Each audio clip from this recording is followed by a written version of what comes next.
Oh shit, the Pokemon DLC's out. It's probably fine. Let's get into it. Our character has been chosen by lottery to join a colorful cast of forgettable extras on a magical adventure into the land of Kitakami. Our journey begins in the school building that I frankly forgot was there, where we meet this person. This is the gender of the week, everyone. After this new character sows the seeds of class disparity, last week's gender, Jacques, comes in to introduce this new character as Ms. Breyer, a teacher from another fruit school. Ms. Breyer goes on to indulge in the time-honored Pokemon tradition of heavy-handed foreshadowing. Oh, please let me into your super secret restricted area full of monsters from beyond this time period. Sidebar, my ancestor basically wrote the book on this ancient legendary Pokemon made of super crystals. I know, crazy, but I happen to have the unredacted version of that book right now here in my hands. You know, nobody believed in their genius discoveries. But it's not like I've got a chip on my shoulder or anything about the disgrace of my ancestors, you little rich bastards. Okay, field trip time. Guys, the title screen! The title screen is here, you looking? You looking, guys? It's the hidden treasure. Oh, it's gone.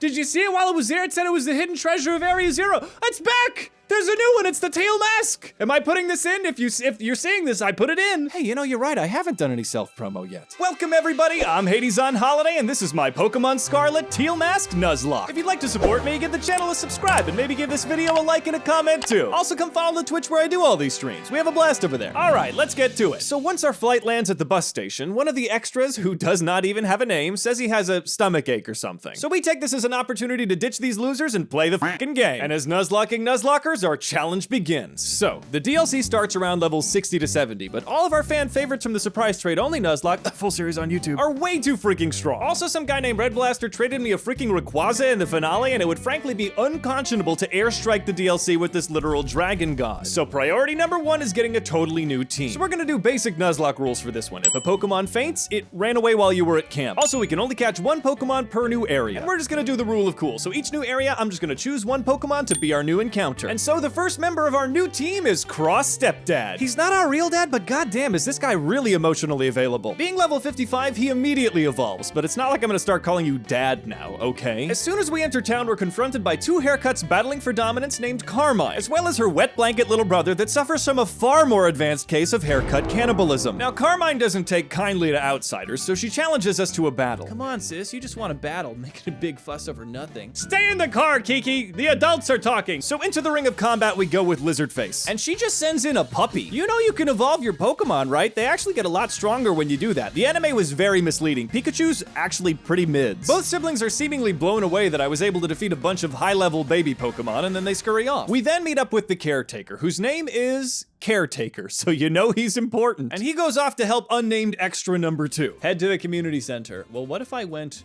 other places and did other things though, right? What if I didn't live by your rules? Nurse Joy's on her frickin' phone! This is a little bit too realistic. This is Gen Z Nurse Joy. We're then introduced to the place we'll canonically be staying in, but truth be told, I don't think we're ever coming back. There's literally nothing we can do here. But on the following day, we finally receive our quest to go out to the local monuments and take selfies with them. Which to the untrained eye would seem boring and lame, but not with the power of Nintendo's greatest creation to date, the Roto Stick.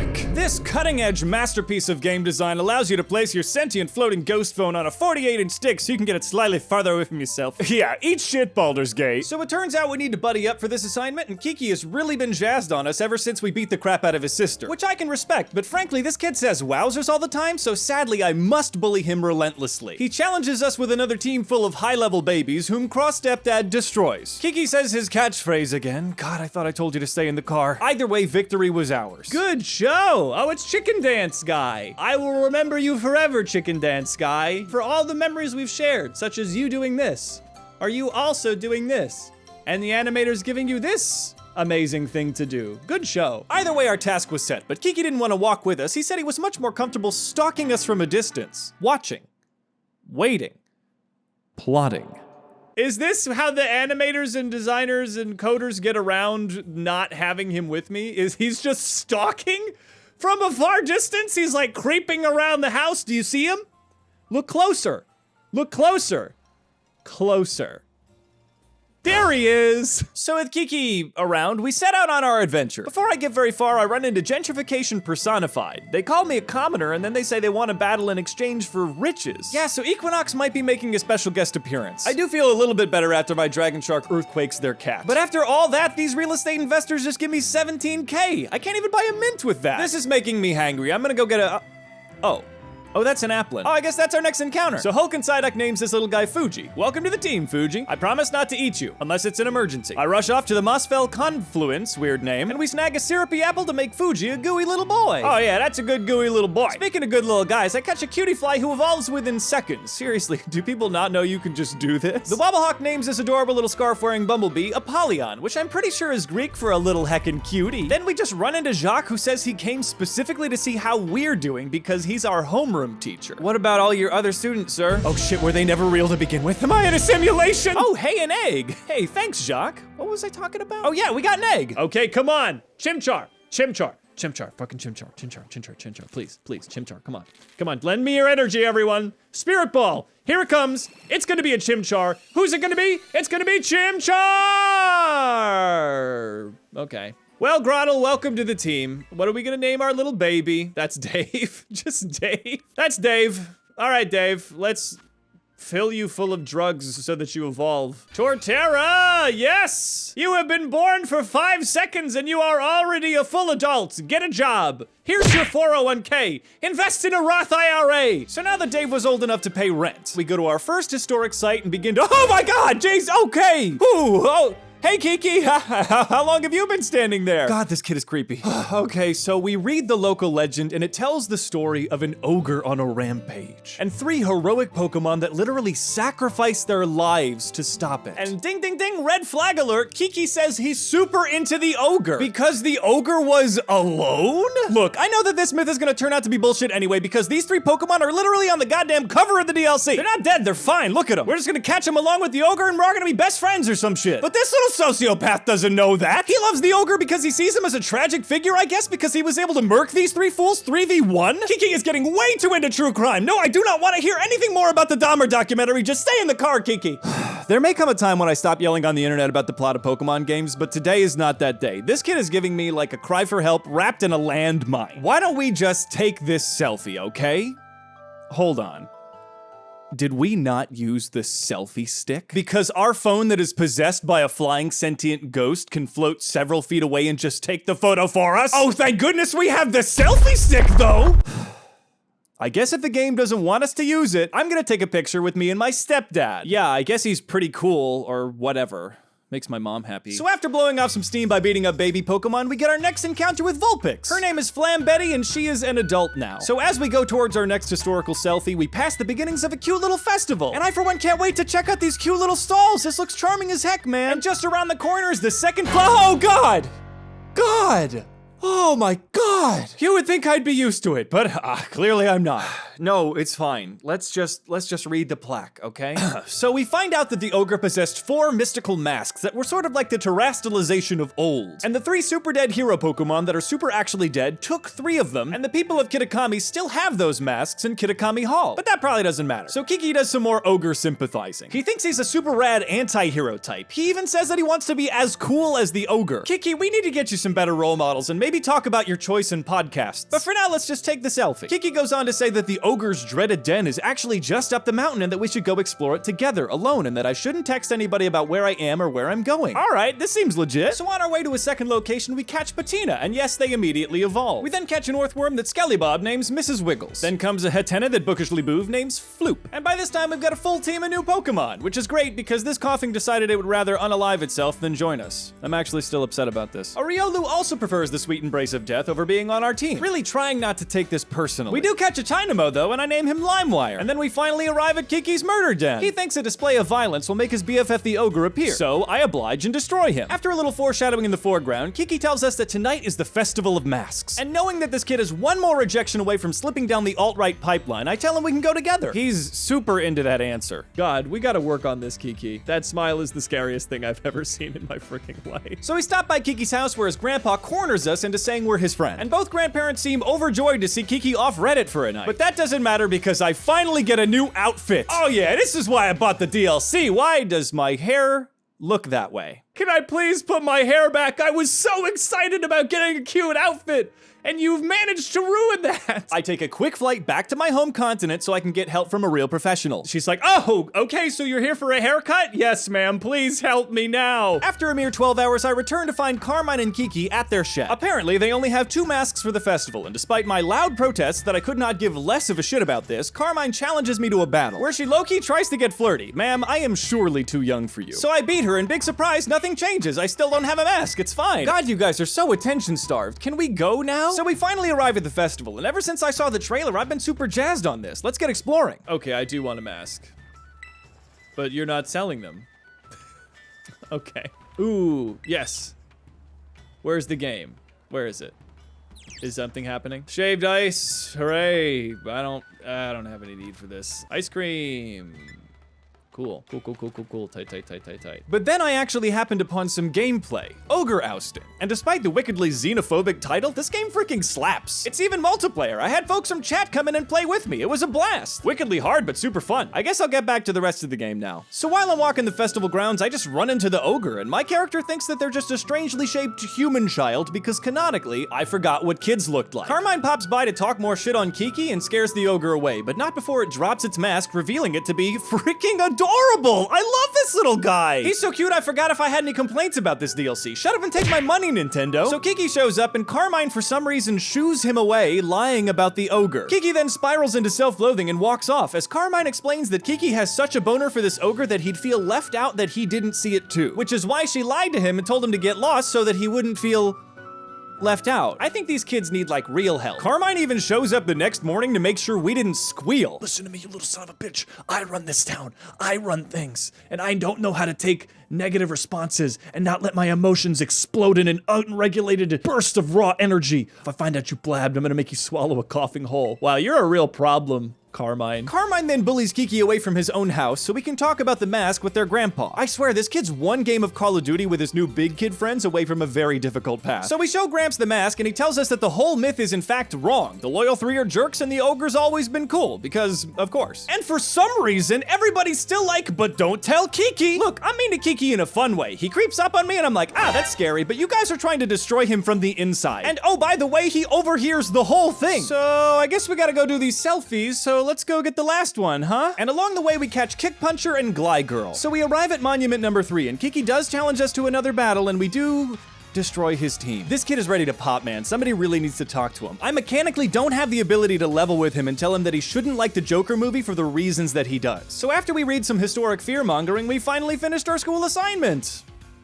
Hooray! So anyway, we gotta go to the top of Oni Mountain to get magic crystals to fix the ogre's mask and fight a large melodic for some reason. But hey, we got the crystals, so cool. Miss Breyer shows up to do some more foreshadowing for the sequel, and then we catch a coughing, whom T-Dog names Climate Change. I freaking love wheezing, so I replace Mrs. Wiggles with him. That's probably gonna be fine. We return to Gramps, but he says Kiki's taken the mask and gone to Loyalty Plaza. And y'all, we find Kiki having a full-on Shinji-level meltdown. He challenges us to a battle, but this is not the same Kiki anymore. This Kiki's actually evolved his Pokemon. This fight is just about the most brutal one that I've ever had in Pokemon Scarlet, y'all. His Yanmega's air slashes hit harder than the wealth gap, and they flinch for good measure too. Flambetti's able to get a huge hit in, but he's not down, and I don't have anyone on the team that can outspeed Yanmega. So Apollyon makes the ultimate sacrifice so I can get Climate Change healed up enough to finish the job. I'm able to take out his Gligar just fine, but the team is looking real rough. He sends in his Candy Apple, so I send in Fuji praying to outspeed, but sadly Fuji's too slow, and after a valiant effort, he goes down. Flambetti's able to finish the job, but in comes his Poliwrath, so I swap to Climate Change. But wouldn't you know it, his Poliwrath knows Earth Power, and Climate Change didn't have Levitate. Oh boy, this is looking pretty bad. Am I gonna wipe on Kiki's mental breakdown? Flambetti comes out and somehow tanks a Hydro Pump, but her extrasensory,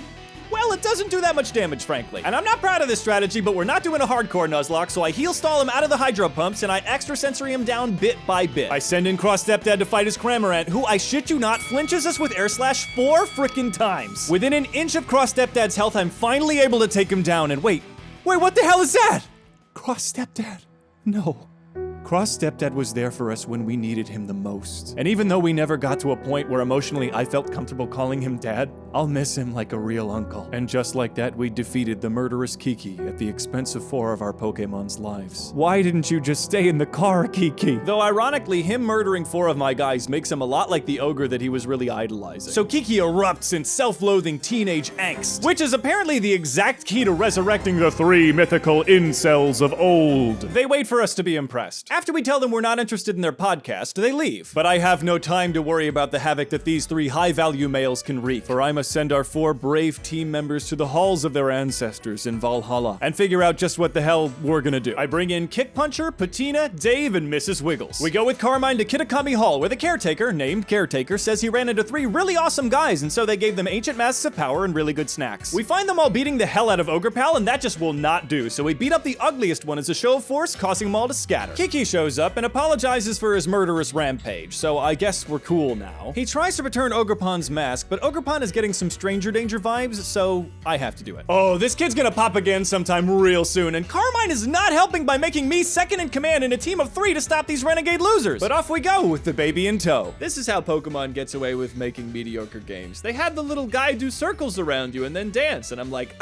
this is wonderful. I love this. This is the best game ever. So after some amazing gameplay, we find the locations of the big 3, and Kiki decides he's too depressed and insecure to come with us. I guess we're all cool with Kiki just slipping deeper into a volatile and vulnerable state? Okay, cool. So off we go to do battle with the 3 weirdos, but for some reason they're super huge now? I guess it's the power of the masks that they also had in the previous scenes. You know, I think I'm gonna shut up and fight this guy. But the ugly one is rocking Nasty Plot, and Patina is doing 0 damage, so I swap to Mrs. Wiggles, but sadly she gets 1 shot. With concentrated adult self-loathing, Flambetti's able to take him down, but at the cost of our adorable worm pal. We take a cute selfie in her honor. Limewire joins the brawl, and Glygirl reaches her final form. And it's time to take on the next giant weirdo. And Glygirl destroys his ass, securing our penultimate cute selfie. We snag our last 2 encounters with Impidimp, whom TurboTurbs94 names Guns N' Roses, and Choodle, who we name Lady McChomp. We fill Lady McChomp with steroids and head towards the last jerk of myth, who is also a very easy fight. We receive our final cute selfie, and with that, we return to town, where apparently Kiki has solved everyone's misinformed xenophobia by simply telling them the true tale of Ogerpon. Yeah, everybody's super chill now. That was easy. Hey, great job, Kiki. Maybe you're gonna turn out all right after all. Wait, never mind. Ogerpon wants to come with us, but Kiki doesn't care about Ogerpon's feelings. He just wants to battle us to force Ogerpon onto his team. We were pretty close for a second there, though. And thus begins the final battle with Kiki's low self-esteem. Expecting his Yanmega, I send out Lady McChomp, but whoopsie-doopsie, that's a bad matchup. No worries, though. Flambetti comes in and begins her Nasty Plot sweep, and she starts punching way above her weight class. We have to swap over to Dave when he sends out his Groucho marks. But nothing can stop the power of Dave. Lady McChomp comes in to battle his murderous Dragonfly. She takes a brutal bug buzz, but manages to finish it off. And Glygirl comes in and KOs his Dipplin, ending Kiki's rampage.